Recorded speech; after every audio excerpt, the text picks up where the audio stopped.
呢一條位於沙田港園嘅美食街，係我私藏嘅揾食地方。今集就等我帶大家食2間街坊必食嘅小店啦。第一間就食呢一個沙爹牛肉石磨腸粉。いただきます。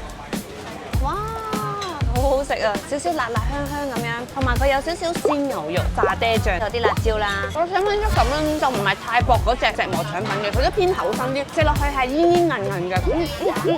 第二間就嚟到呢一間手卷尺，食38蚊燒鵝肝手卷。哇，OK 喎，鵝肝咧都唔係話好少嘅，佢2大嚿咯，一咬落去嘅時候就噗一聲，鵝肝咧都係有少少脂肪會走咗出嚟啊，食到嗰個火灼嘅香香嘅焦香味啦，OK 嘅鵝肝喎。